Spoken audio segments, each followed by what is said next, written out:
Hello students, hour study চ্যানেলে তোমাদেরকে সবাইকে স্বাগত জানাই। তোমাদের সামনেই তোমাদের 12,000 ভ্যাকান্সি আবার বার হয়ে গেল। সেটার উপর মাথায় রেখে আমি ডাব্লিউপি, সামনে ক্লার্কশিপ এক্সাম, ডাব্লিউবিসিএস প্রত্যেকটা এক্সামের জন্য ভীষণ ইম্পর্টেন্ট জিকেগুলো। ওকে, আজকে আমি মোটামুটি 70টার মতো জিকে তোমাদেরকে করাবো। সো এগুলো থেকে ভীষণ ইম্পর্টেন্ট। আমি এক্সপ্লেনেশন শুধু বলবো তোমাদেরকে, জাস্ট শুধু যে টিক মেরে চলে গেলাম আমি ওইভাবে বলবো না, আমি তোমাদেরকে এক্সপ্লেনেশন শুধু দিয়ে যাব। ওকে, যদি ভালো লাগে তো অবশ্যই একটা সাবস্ক্রাইব করে দিয়ে বেল আইকনটা প্রেস করে দিয়ে যাও। Thank you. চলো স্টার্ট করা যাক। কোয়েশ্চেন দেখো, বলছে যে ইতিহাসের জনকরূপে কে পরিচিত? ইতিহাসের জনকরূপে কে পরিচিত? ইতিহাসের জনকরূপে এটা হচ্ছে হেরোডোটাস। ইতিহাসের জনকরূপে হেরোডোটাস পরিচিত। হেরোডোটাস ছিলেন একজন গ্রিক ইতিহাসবিদ। তিনি দ্য হিস্ট্রি বইটি লেখার জন্য জনপ্রিয়, যা তার গ্রিকো পার্সিয়ান যুদ্ধগুলোর উপর গবেষণা একটি বিশদ নথি। তাকে ফাদার অফ হিস্ট্রি হিসাবে গণ্য করা হয়। এই সম্মান তাকে সর্বপ্রথম খ্রিস্টপূর্ব প্রথম শতকে রোমান অরেটর সিসেরা প্রদান করেন। নেক্সট কোয়েশ্চেন দেখো, রাজ্যপাল কার পরামর্শে অধ্যাদেশ জারি করে বা অর্ডিন্যান্স জারি করে? বলো। এটা হচ্ছে রাজ্য মন্ত্রিসভার একটি মন্ত্রিসভা হলো উচ্চপদস্থ রাজ্য গণতান্ত্রিক একটি সংস্থা। সাধারণ কার্যনির্বাহী সংস্থার শীর্ষস্থানীয় নেতাদের সমন্বয়ে গঠিত। নেক্সট কোয়েশ্চেন দেখো,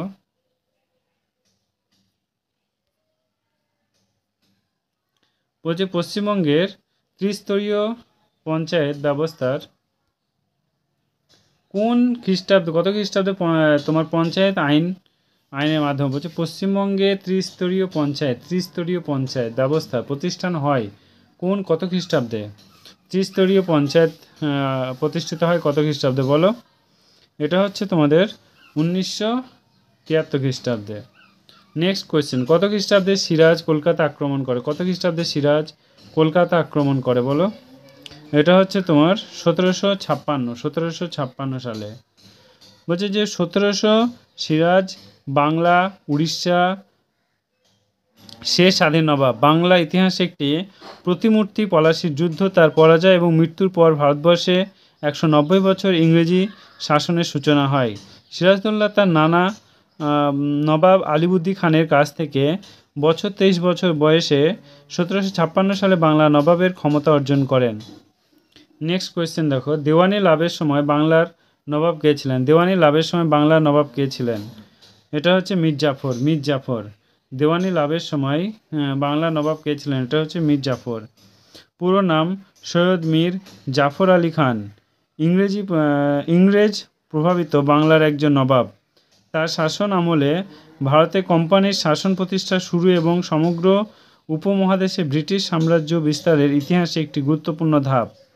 ইংরেজদের সঙ্গে মীর জাফরের পলাশি যুদ্ধের পূর্বেই এই মর্মে একটি চুক্তি ছিল যে যুদ্ধে ইংরেজরা জয়ী হলে মীর জাফর হবেন বাংলা, বিহার, উড়িষ্যা নবাব। নেক্সট কোয়েশ্চেন কি বলেছে দেখো, বলছে যে আলিগড় কলেজের প্রথম অধ্যক্ষ কে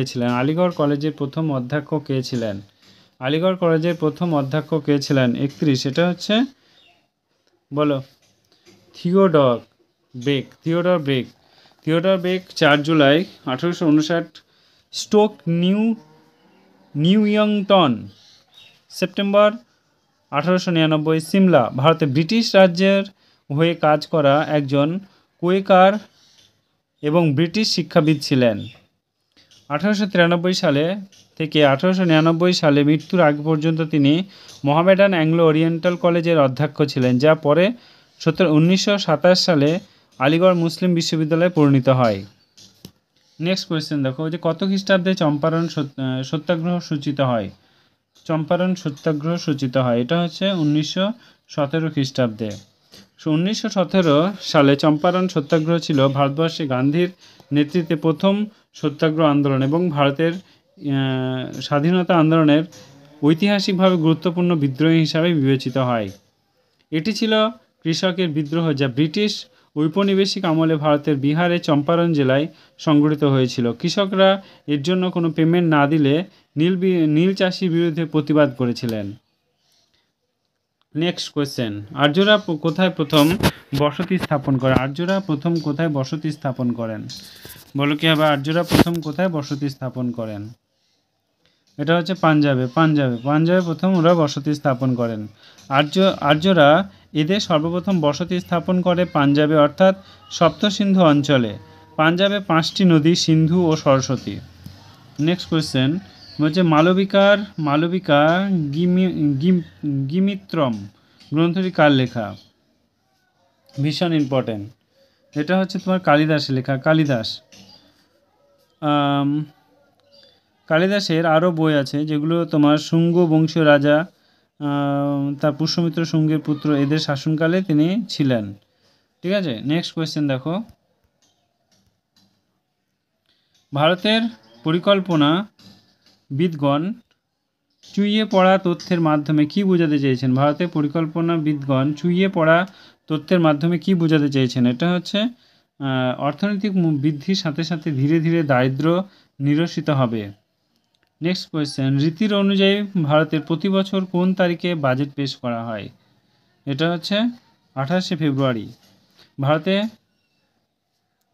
কেন্দ্রীয় বাজেট ভারতীয় সংবিধানে 112 অনুচ্ছেদে বার্ষিক আর্থিক বিবৃতি হিসাবে অভিহিত। এটি ভারত প্রজাতন্ত্রের বার্ষিক বাজেট। সরকার এটিকে ফেব্রুয়ারির প্রথম দিন উপস্থাপন করা যেতে এপ্রিল মাসের নতুন আর্থিক বছরে শুরুর আগে এটি বাস্তবায়ন হতে পারে।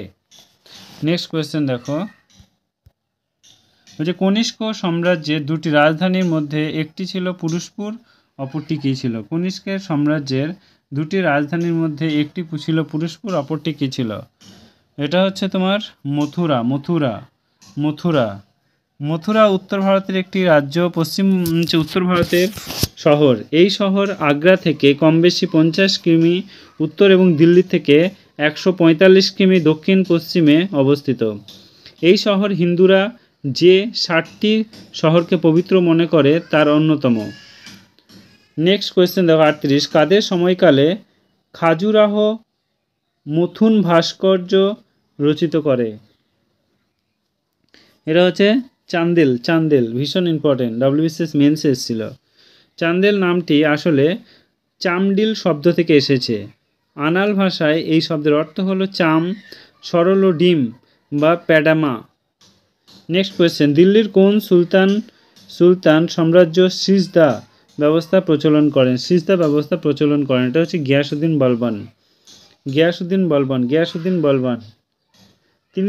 ইনি ছিলেন দিল্লির 7তম মামেলুক বা দাস বংশের সুলতান। তিনি প্রথমে নাসিরউদ্দিন মাহমুদের উজির ছিলেন। নাসিরউদ্দিন নিঃসন্তান অবস্থায় মারা যাওয়ার পর বলবন মসনদে বসেন। নেক্সট কোয়েশ্চেন, নিম্নলিখিত ধাতুগুলির মধ্যে কোনটি উল্লেখিত ঋগ্বেদ নেই? উল্লেখ ঋগ্বেদে নেই? এটা হচ্ছে সীসা ঋগ্বেদে উল্লেখ নেই। সীসা হলো এমন একটি রাসায়নিক উপাদান যা প্রতীক Pb ল্যাটিন থেকে এসেছে। এর পারমাণবিক সংখ্যা 82। এটি একটি ভারী ধাতু। সীসা নরম এবং মলিনযোগ্য ও এটি তুলনামূলক কম গলনাঙ্ক রয়েছে। ঋগ বৈদিক যুগে এর নাম উল্লেখ করা নেই। নেক্সট কোয়েশ্চেন দেখো, আর্যদের বিনিময় প্রথার মাধ্যম কী ছিল? এটা হচ্ছে গরু বিনিময় সর্বাধিক অনুকূল মাধ্যম ছিল। পুরোহিতরা গরু, ঘোড়া, সোনার অলঙ্কার বলিদানের জন্য ফ্রি হিসাবে গ্রহণ করতেন। পরিবার ছিল ঋগ্বৈদিক প্রাথমিক একক। নেক্সট কোয়েশ্চেন বলছে যে ক্রিপস মিশনকে পোস্ট অফ ডেটা চেক বলে বর্ণনা করেছে। বলো কে এটা হবে? এটা হচ্ছে গান্ধীজি। কংগ্রেসে ক্রিপস মিশনের সাথে আলোচনা বন্ধ করে দিয়েছিল এবং গান্ধী পরিচালনায় জাতীয় নেতৃত্ব দ্বিতীয় বিশ্বযুদ্ধ সমর্থন বিনিময়ে তাৎক্ষণিক স্ব-সরকার এবং স্বায়ত্তশাসন দাবি করেছিলেন। গান্ধী বলেছিলেন যে যুদ্ধের পরে ক্রিপসদের ডোমিনিয়ন স্ট্যাটাস অফারটি ছিল ব্যর্থ ব্যাংকের post dated check next question, Scots